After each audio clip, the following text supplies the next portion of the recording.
बेशक खुदा इस्राएल पर यानी पाक दिलों पर मेहरबान है, लेकिन मेरे पांव तो फिसलने को थे। मेरे कदम करीबन लग़्ज़िश खा चुके थे। फिसल रहा था, मैं डामाडोल हो रहा था, क्योंकि जब मैं शरीरों की इक़बालमंदी देखता तो मगरूरों पर हसद करता था, इसलिए कि उनकी मौत में जानकनी नहीं, बल्कि उनकी कुव्वत बनी रहती है। वो और आदमियों की तरह मुसीबत में नहीं पड़ते, ना और लोगों की तरह उन पर आफत आती है, इसलिए गरूर उनके गले का हार है। गोया वो जुल्म से मुलब्बस हैं, उनकी आंखें चर्बी से उभरी हुई हैं, उनके दिल के ख्यालात हद से बढ़ गए हैं। वो ठट्ठा मारते और शरारत से जुल्म की बातें करते हैं। वो बड़ा बोल बोलते हैं, उनके मुंह आसमान पर हैं और उनकी जबानें जमीन की सैर करती हैं। इसलिए उसके लोग इस तरफ रुजू होते और जी भर कर पीते। वो कहते हैं, खुदा को कैसे मालूम है? क्या ताला को कुछ इल्म है? इन शरीरों को देखो, ये सदा चैन से रहते हुए दौलत बढ़ाते हैं।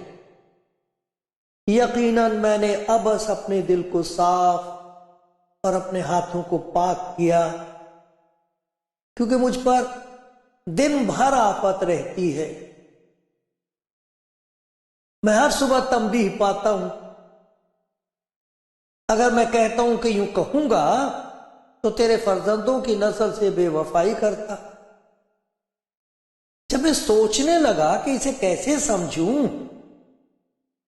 तो यह मेरी नजर में दुश्वार था, जब तक कि मैंने खुदा के मक़दिस में जाकर उनके अंजाम को ना सोचा। तो भी मैं बराबर तेरे साथ हूं। तूने मेरा दाहिना हाथ पकड़ रखा है। तू अपनी मसलहत से मेरी रहनुमाई करेगा और आखिरकार मुझे जलाल में कबूल फरमाएगा। आसमान पर तेरे सिवा मेरा कौन है और जमीन पर तेरे सिवा मैं किसी का मुश्ताक नहीं।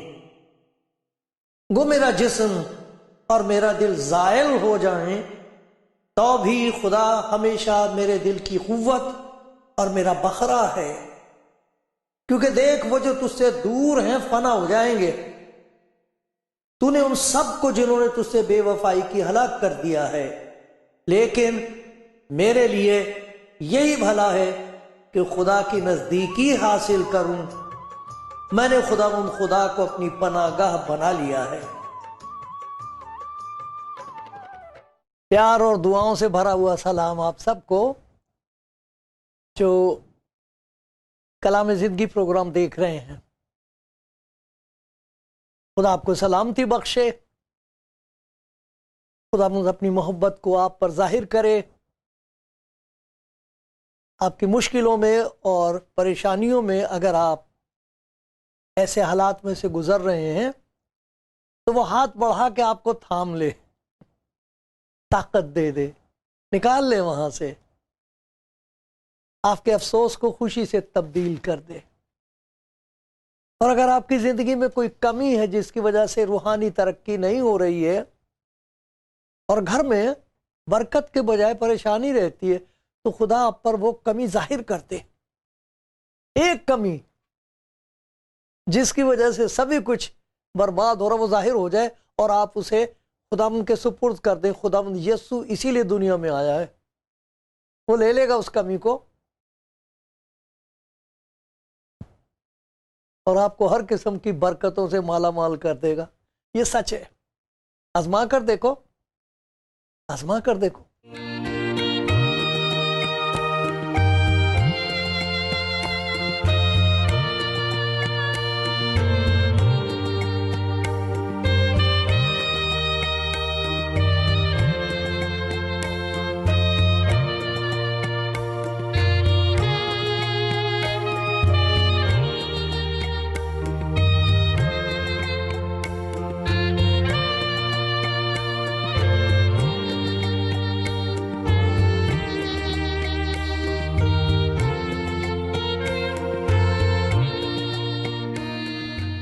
प्यारे भाइयों और बहनों, खुदावंद के प्यारों, खुदा के कलाम में से आज फिर हम कुछ सुनेंगे।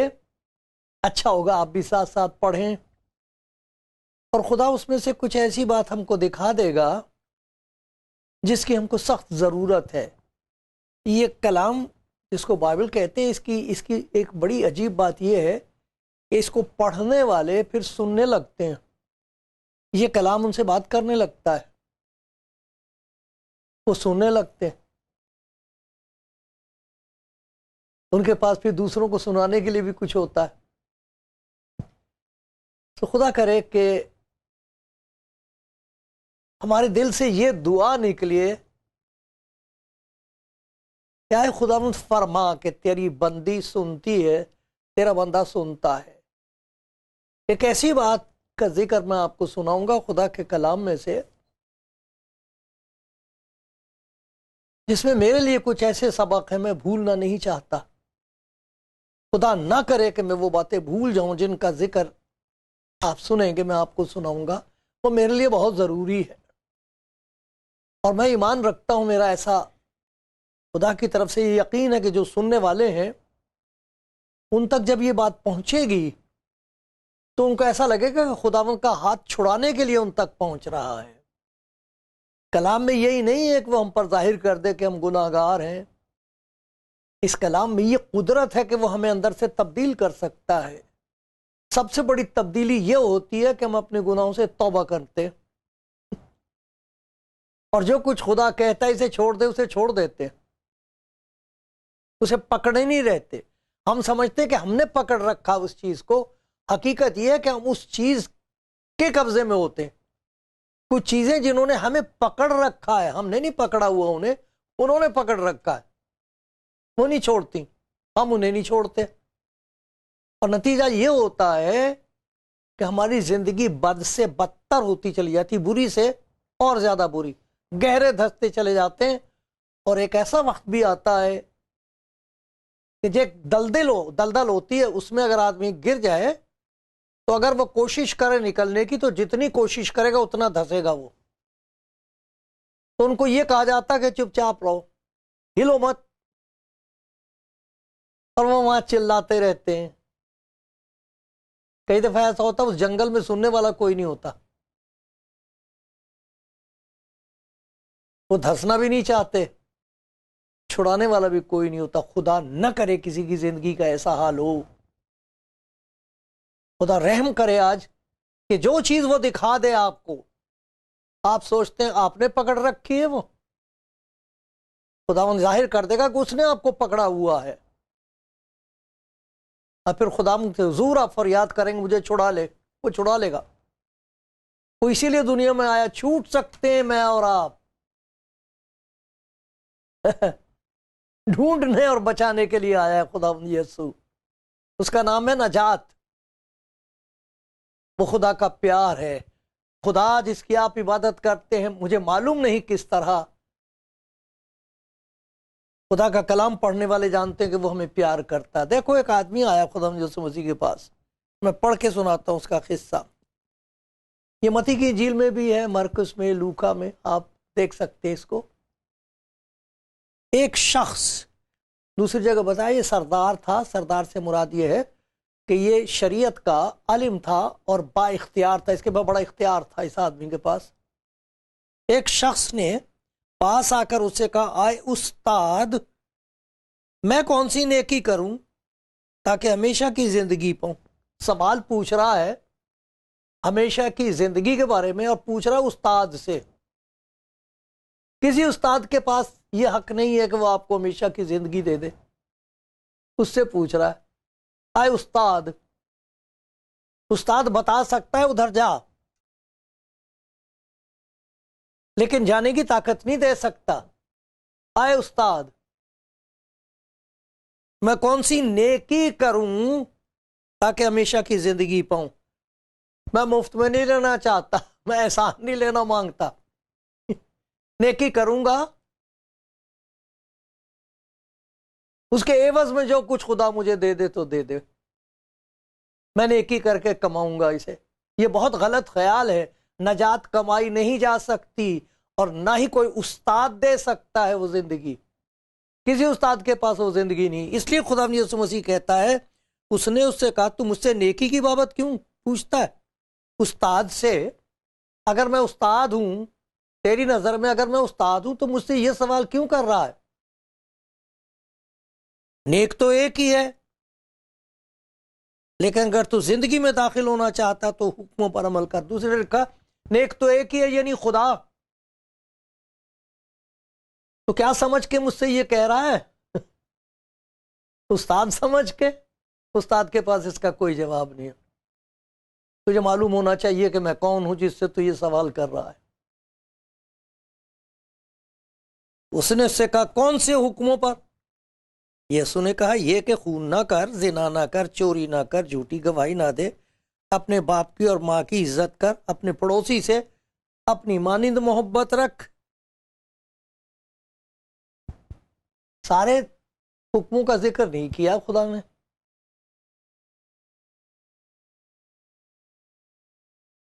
उस जवान ने उससे कहा, मैंने इन सब पर अमल किया है, अब मुझ में किस बात की कमी है, क्या रह गया है। सब तो कर लिया मैंने। आए उस्ताद, मैंने शरीयत की हर एक बात पर अमल किया है, अभी तक मुझे कुछ पता नहीं हमेशा की जिंदगी क्या है, यहां से जाने के बाद मेरा क्या हशर होगा। आए उस्ताद। वो कह रहा, किसी उस्ताद के पास जवाब नहीं है। अगर मुझसे पूछ रहा है तो मालूम होना चाहिए कि मैं कौन हूं। मैं उस्ताद होकर इसका जवाब नहीं दे सकता। खुदा के सिवा और किसी के पास इसका जवाब नहीं। तो तू मेरे पास क्या लेके आया है, क्या ख्याल लेके आया, क्या समझ के आया मेरे पास।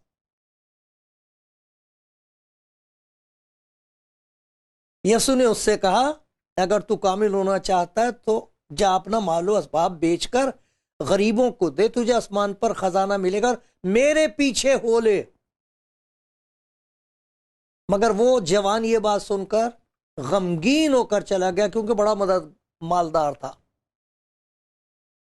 जवान है, सारी जिंदगी सामने पड़ी है, जवानी के दिनों में नेकी कर रहा है, खुदा के कलाम से वाकिफ है, लेकिन एक चीज के लिए उसकी रूह तरस रही है। वो इस बात का यकीन है कि यहां से जाने के बाद मैं कहां जाऊंगा। खुदा कह रहा, उस्ताद के पास नहीं इसका जवाब, मेरे पीछे हो ले। मैं कौन हूं, चल के देख, फिर तुझे पता लगेगा मैं कौन हूं। ईमान ला के देख, तब तू जान लेगा कि मैं कौन हूं और क्या दे सकता हूं। देख, तेरी जिंदगी में एक कमी है, वो कमी मैं पूरी कर सकता हूं, मेरे पीछे हो ले। और उस्ताद नहीं कर सकता कोई, तू खुद नहीं कर सका है, कोई और भी नहीं कर सकेगा। मेरे पीछे हो ले, वो कमी पूरी कर दूंगा मैं, हो जाएगी तेरी कमी। क्या एक कमी के पीछे। यहां हमारे लिए बहुत बड़ा सबक है भाइयों बहनों। हमको मालूम नहीं होता कि कौन सी चीज है, हम समझते हैं कि इसे हमने पकड़ रखा है। हकीकत यह है कि वो चीज हमें पकड़े हुए होती है और छोड़ती नहीं है। शैतान का ऐसा कब्जा होता है इंसान के दिल पर, दिमाग पर, चाल चलन पर, कि वो थोड़ी दूर तक इधर जाएगा, थोड़ी दूर तक उधर जाएगा, उधर जाएगा, फिर वो खींच लेता रस्ती। जैसे जानवर को बांध देते हैं, उसकी रस्सी लंबी कर देते हैं, तो वो इधर से भी चलेगा घास, उधर से भी घास खा लेगा, लेकिन आगे जा नहीं सकता, वो झटका लगता गर्दन में। कुछ ऐसी चीजें, उनसे हमें इतना ज्यादा प्यार हो गया है कि उस चीज पर हाथ न लगाओ, वो नहीं हम छोड़ सकते। इस आदमी की जिंदगी में एक ऐसी चीज है जिसे वो छोड़ने के लिए तैयार नहीं है। उस चीज को वो खुदा से ज्यादा प्यार करता है, उस चीज पर उसका भरोसा है। शरीयत पर अमल करने के बावजूद इतनी ताकत नहीं है इसके अंदर कि वो उस रस्सी को काट दे ताकि वो आजाद हो जाए, जिंदगी शुरू हो जाए, उसकी हमेशा की जिंदगी उसको मिल जाए। ये सब कुछ करने के बाद, शरीयत पर अमल करने के बाद, वो जानता है उसके पास वो जिंदगी नहीं है जिसके लिए उसकी रूह प्यासी है। देखो, आपको एक कहानी सुनाता हूं। ऐसा कहते हैं कि एक मुल्क है जहां पर लोग बंदर पकड़ते हैं, बहुत बंदर होते हैं, उनको पकड़ते हैं। नहीं, बंदर को मैं भी प्यार करता, मैं ये नहीं कह रहा बंदरों को पकड़ना चाहिए, ये मकसद नहीं, सिर्फ मिसाल के तौर पर मैं आपको बता रहा हूं कि बंदरों को पकड़ते हैं लोग। क्या करते हैं वो कि ये जो कद्दू होता है, इसको अंदर से खोखला कर लेते हैं। इधर छेद किया, जैसे ये है, एक छेद इधर, एक छेद इधर, एक थोड़ा सा बड़ा छेद इन दोनों छेदों से बड़ा वाला इस साइड में, उसमें से सारा उसका मसाला निकाल लेते हैं। अंदर से खोखला होता है वो, उसको सुखा लेते हैं। ये जो इधर के दो छेद हैं, उनमें से रस्सी इधर से डाली, इधर से निकाली, इधर गिरा दी, उस रस्सी को पेड़ से बांध देते हैं। और वो सूखा हुआ कद्दू होता है, उसके आसपास मूंगफली डाल देते हैं। कुछ मूंगफलियां उसके अंदर डाल देते हैं, कद्दू के अंदर काफी सारी होती, सामने होती थोड़ी सी बिखरी हुई। बस वो उसको बांध के अब बड़े आराम से घर चले जाते हैं। उनको मालूम है क्या होगा। बंदर देख रहा होता बहुत चालाक जानवर है, बहुत होशियार है वो। जब तक वो आदमी होता नहीं उतरता पेड़ पे से, जैसी वो गया एकदम से नीचे आता है। पहले तो उन मूंगफलियों को खाता जो वहां मिलती है, बड़ा चस्का, बहुत मजा। उसके बाद उसको पता है इसके अंदर छेद में कुछ है, तो छेद में हाथ डाल देगा, तो वो इतना बड़ा छेद था, उसकी मुट्ठी चली जाती है उसके अंदर। कर लेगा किसी तरह, हाथ अंदर डाल लेगा उसके, लेकिन जब वो मुट्ठी में भर जाती है मूंगफलियां, तो हो जाती है बड़ी मुट्ठी। अब उसको निकाले तो निकलती नहीं है। कैसी अजीब बात ये है, इधर उधर देखता है, कैं कैं कैं चिल्लाता है, लेकिन मूंगफली नहीं छोड़ता। अगर मूंगफली छोड़ दे तो मुट्ठी वैसी हो जाएगी, हल्का छोटा हो जाएगा, हाथ निकाल लेगा, लेकिन मुट्ठी नहीं छोड़ता वो। पकड़ने वालों को मालूम है कि मुट्ठी नहीं छोड़ेगा, वो मूंगफली नहीं छोड़ेगा, मुट्ठी में होगी वो, उसकी निकल नहीं सकेगा। खुद ही अपने आप को उसने कैद कर रखा है। इस आदमी से कहा, तुझ में एक बात की कमी है, उसे छोड़ दे। छोड़ ही नहीं इसने। हाय हाय, कितना अफसोस है कि वो गमगीन होकर चला गया, और जो कुछ वो कह रहा था किसी में मुट्ठी में से निकाल दे, मेरे पीछे आ, तुझे हमेशा की जिंदगी मिलेगी। कहां तेरी हमेशा की जिंदगी की ख्वाहिश पूरी होने को, और तू इस चीज से प्यार करता है, दौलत से। दौलत कभी किसी की हुई है? आप सोचिए तो, आज आपके हाथ में जो दौलत है किसी वक्त किसी और की थी। जिस जमीन को आप कहते ये मेरी, वो किसी वक्त किसी और की थी।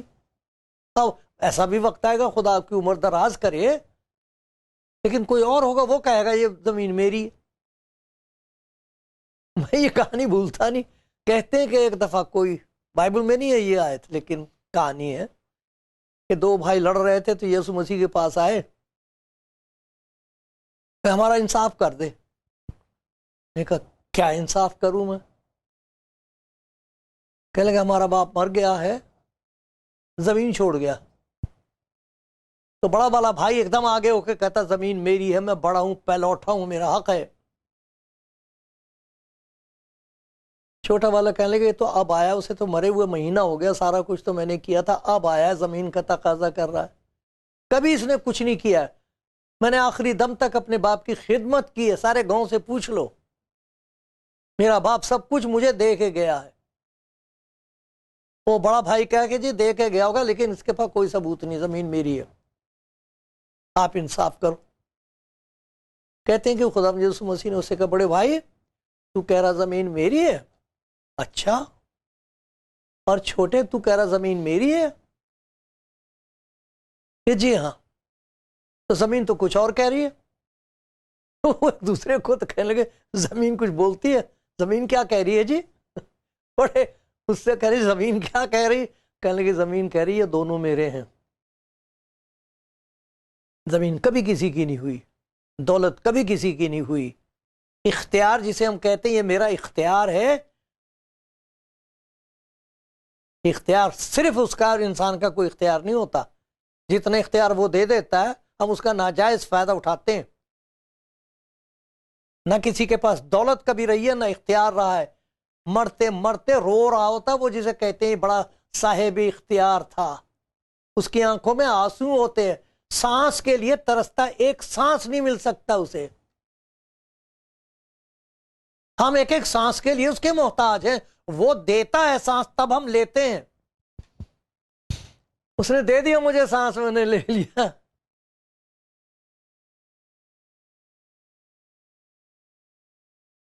हम इस बात को भूल जाते हैं कि हम उसके मोहताज हैं। कभी दौलत को पकड़ लेते हैं, कभी मेरी बड़ी इज्जत है साहब, मेरी इज्जत का सवाल है, मैं आपके पीछे कैसे हो लूं, मेरा खानदान है, मैं आपको उनको छोड़ के आपके पीछे कैसे आ जाऊं, मैं अपना तख्त छोड़ दूं, खड़े होकर सलाम करते मुझे लोग, मैं छोड़ दूं?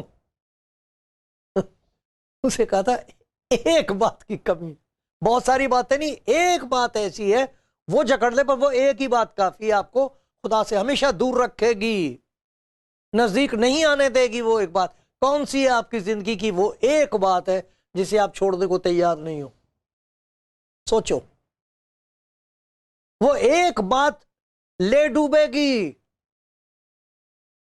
शैतान के लिए सिर्फ एक ही बात काफी है आपकी जिंदगी की। झूठ बोलने की आदत है, सच बोलने से डर लगता, कभी सच नहीं बोलते। कुछ आदमियों को आदत होती है बिला वजह झूठ बोलेंगे। कुछ आदमियों को बदगोई करने की आदत होती है, इतने जलस होती है, इतनी उनके अंदर हसद होता दूसरे आदमी के लिए कि उसकी तारीफ सुन के बर्दाश्त नहीं कर सकते, जरूर कुछ ना कुछ उसके बारे में बुरी बात कहेंगे। इस चीज ने उनको जकड़ रखा है। गुस्सा, इतना मेरा दिल फटा, मैंने एक गवाही सुनी एक औरत की, बिला वजह उसको मारता था, उसके सारे जेवर बेच के शराब पी चुका था और अब उसे बेचने का इंतजाम था कि उसका जिस्म बिका करेगा ये शराब। ये मैं ऐसी घड़ नहीं रहा कहानी, मैंने एक गवाही सुनी है। उस औरत के ससुर ने और सास ने और उसके देवर ने कहा, हमसे देखा नहीं जाता ये तेरा हाल, हम तुझे यहां से चुपचाप से निकलवा देंगे, चली जा अपने माँ बाप के घर। एक चीज ने जकड़ रखा उस आदमी को, उसके आदमी को, शराब ने। उसकी वजह से उसे गुस्सा आता था, किस पे गुस्सा उतारे, अपने बच्चों की कोई फिक्र नहीं उसे। एक बात, बहुत अच्छी बातें हैं मेरे अंदर जी, मैं तो ये भी करती हूं, मैं तो वो भी करता हूं, मैं तो खैरात भी करता हूं, मैं तो खाना बना के खिलाती हूं गरीबों को। अरे वो जो एक बात है वो काफी है बर्बाद करने के लिए जिंदगी। एक बात, तुझमें एक बात की कमी है, और वो उदास होकर चला गया, उदासी को चुन लिया उसने और खुशी के लात मार दी, बंदर की तरह। मूंगफली छोड़ने को तैयार नहीं, जान दे देंगे, बर्बाद होने को तैयार हैं, उस एक बात को छोड़ने के तैयार नहीं। जिसे वो उस्ताद कह रहा था, वो कह रहा मेरे पीछे हो ले, वो कमी पूरी हो जाएगी। कोई उस्ताद नहीं कर सकता ये कमी तेरे अंदर पूरी, खुदा के सिवा कोई नहीं कर सकता ये। मेरे पीछे हो ले, ये कमी पूरी कर दूंगा मैं। तुझे मोहब्बत खुदा से हो जाएगी, दौलत से नहीं।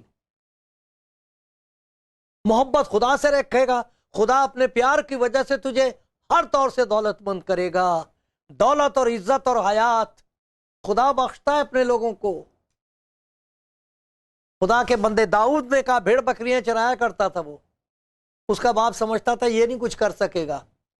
बाकी लड़कों को बहुत प्यार करता था और समझता था ये बहुत, इसका कद देखो, इसका हुस्न देखो, ये देखो ये लड़का बेचारा छोटा है अभी। उसको खुदा ने बादशाह बनाया था, उसके पास किसी चीज की कमी नहीं थी। उसका कहना यह खुदाबंद मेरा चौपान है, मैं उसके पीछे पीछे चल रहा हूं, मुझे किसी चीज की कमी नहीं हो सकती, ना इस दुनिया में ना इसके बाद। देखो ये मैं आपको पढ़ के सुनाता हूं, ये ज़बूर 23 है। इसमें देखो क्या कह रहा है, कितनी प्यारी बात यह है कि ये नहीं कि अगर कोई खुदा यीशु मसीह के पीछे चले तो बस फिर वो बेचारा मकरूज रहेगा, भीख मांगता फिरेगा, दुनिया में जलील हो। हरगिज नहीं, यकीनन भलाई और रहमत उम्र भर मेरे साथ साथ रहेंगी और मैं हमेशा खुदावन के घर में सकूनत करूंगा। हमेशा की जिंदगी भी वही है। कह रहा मेरे पीछे बोले जिंदगी भी मैं ही दूंगा, राह और हक और जिंदगी मैं हूं। मेरा नाम लेकर जो कुछ मुझसे चाहोगे मैं तुम्हें दूंगा। मैं दुनिया के आखिर तक हमेशा तुम्हारे साथ हूं। कौन सी चीज ऐसी है आपके हाथ में मेरे प्यारे भाई? आपके हाथ में कुछ भी नहीं है। आप किसी के हाथ में हो। किस चीज के हाथ में हो आप? किसने कब्जा कर रखा आपके दिल और दिमाग पर? ये वक्त है आप खुदावंद से कहो मैं इसे छोड़ने को तैयार हूं, मैं तेरे पीछे चलना चाहता हूं। कोई कमी नहीं रहेगी, बरकत ही बरकत होगी। मान लो, उसके प्यार की आवाज को पहचान लो। आए खुदावंद अपने बंदों पर रहम करके दिखा दे कौन सी चीज है जिसने जकड़ रखा है और तू जंजीर को काट के आजाद कर दे। आमीन।